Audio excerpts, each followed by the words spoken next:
This segment is going to be on everything that you need to know about tires.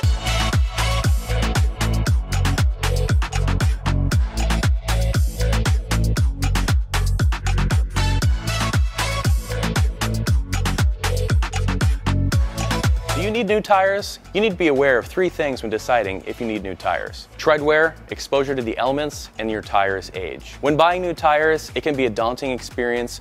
You'll face a bewildering array of brands and sizes and tire types to choose from, so it's very easy to get confused. But don't worry, I'm going to be putting together this comprehensive guide to help you with the essential facts that you need to know to make the right choice for your vehicle and the price that you want to pay. Alright, so we're going to touch base on air pressure. So keeping the correct tire pressure helps you with these 3 things: helping your tires last longer, your car is going to handle and drive safer, and it's also going to save you money at the gas pumps. Please make sure that you inflate your tire pressures to the manufacturer recommended pressure. That could be found inside your driver's side door jamb or in your glove box in your owner's manual. It is essential that you make sure that that tire pressure is the base tire pressure that you find in the door jamb, not the maximum tire pressure. It is not recommended to fill your tires to the maximum tire pressure. What about the age of your tire? That actually does affect how your car handles and performs. And what are the recommended age groups that you want to stay into? As a rule of thumb, manufacturers say that any tire that is 5 years or older, we recommend replacing.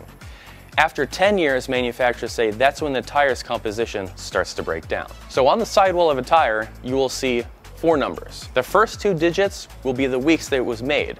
There's 52 weeks out of a year, so if you see a 32, it was made on the 32nd week out of the 52 weeks in that year. Now the second digits, you may see a 00, a 01. That would be the year it was manufactured. So 2000, 2001, or if you see a 13, your tire was manufactured in 2013. You may also want to take your load index into account. So the tire load index is the carrying capacity of your tire. So in other words, it's the amount of weight that your tire can support safely. For example, a tire has a load index of 92, it can support around 1,300 pounds of maximum tire pressure. We're going to put a chart right here for you so you can reference, pause it if you need to and study it. Otherwise, we're moving on. What about your tire's temperature rating? It is rated from best to worst, A, B, and C. That is the amount of heat that your tire can withstand at high speeds. Later on, we'll be talking about speed rating, so this correlates directly with that rating. So the speed rating of a tire can also be seen on the side of the tire wall. This indicates the category of speed or the range of speeds at which the tire can perform under that range of speed. The tire makers test their own tires and assign their own speed ratings on the sidewall of every tire. Definitely do your research on different manufacturers. For example, BF Goodrich or Toyo tires, they may have different speed ratings. The speed rating codes are all standardized. You will see codes from N, M, N, P, all the way to Z. These will go from 81 miles an hour all the way up to 160 miles an hour. The chart we will attach for you to view. Please pause and view at your discretion. So these speed rating codes, for example, if you see an M, it is up to 81 miles an hour. N will be 87 miles an hour. And as you progress higher up towards R, S, T, or even Z, you'll be upwards around 118 miles an hour all the way to about 130 miles an hour. The speed rating of a tire indicates the speed category or the range of speeds at which the tire can carry a load under specific service conditions. A higher speed rating generally means you have better control in handling at higher speeds. This also applies to lower speeds as well. The U.S. Department of Transportation, or DOT, sets these ratings via scale. The scale may be anywhere between M, N, P, Q, R, S, T, all the way upwards to Z. The higher you go towards the alphabet, the higher speeds that your tire is rated for. Traction rating. Very simple. It can be found on the sidewall of all modern tires. It can be represented with a AA, an A, a B, or a C. This is a standardized test that tire manufacturers put their tires through. This is tested in a straight line on a wet surface while braking.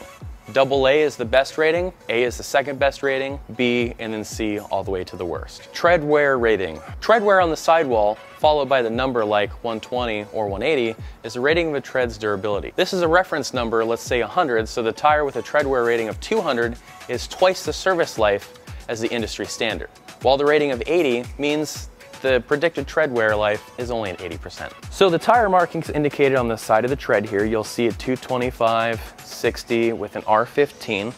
The 225 is the normal width of the tire, so that's the width in millimeters, while the ratio height, or the aspect ratio, will be the 60.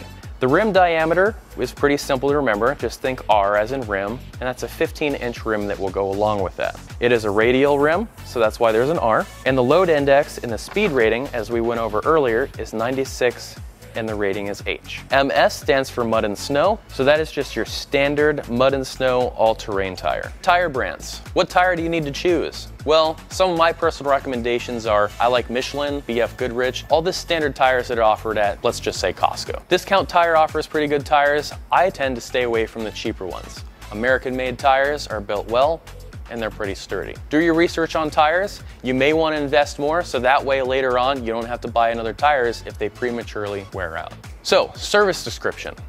You will notice, you'll see that in the chart that we provided. There are 3 main types of tires that you need to know.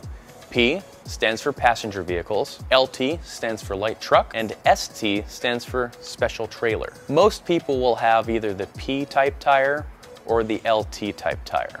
If you're driving a passenger vehicle like a Toyota Corolla or a Honda Civic, you'll have a P-type or passenger type. Light truck, Toyota Tacoma, Ford Ranger, Nissan trucks, those will all be the tire types you'll be using. So the tire width of your vehicle. So for example, on this tire, you will see that it's a 225. That is in millimeters, and that is the width of the tire, or how wide it is.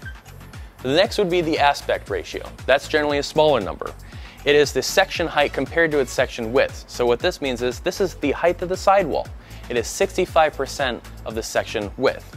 If you see a larger number like a 95, that is 95% of the section width. Lower numbers like 55 or less mean short sidewall for improved steering response and better overall handling. It also looks good for stance. The rim diameter of a vehicle is the R followed by the number. You may see a 15, 16, 17, all the way upwards to 21 or even 35 or 40. The numbers get pretty large. Depending on the size of your vehicle and its class, you will have to adequately have that rim size to fit your tire. Make sure that if you get a tire that is an R15, you have a 15-inch rim. If you have a tire that is a 17, you need a 17-inch rim to go with that tire. The R on the sidewall, or internal construction. This refers to the radial construction, which has been in the industry standard for more than 25 years. Prior to radial tires, most cars came with what was called bias ply tires, which had a crude construction and it was made for poor handling. Bias ply tires, which use a B rating for the description, if you remember earlier, are still used for certain truck applications. So the tire pressure monitoring system is an electronic system that lets you know when your tire pressure falls to the point where it needs to be inflated. This is what your actual sensor looks like when it's taken out of the vehicle. These are battery operated. If your TPMS light turns on your dash, you will have to inspect your tire pressure or take it to your local dealership to get inspected. All the information that we discussed earlier is also on the door jamb of the vehicle on the driver's side and in the owner's manual of the vehicle. If you notice, it'll say tire and loading information. It has the tire size, it has the PSI, and this one says 32 PSI for the front and rear tires. Please note that this is very important. The maximum tire pressure that you see on the sidewall of the tire is not the inflation pressure. That will blow your tires. Please adjust it accordingly to the door jamb or the owner's manual. Hey guys, thank you for watching. If you have any questions, please leave in the comments below.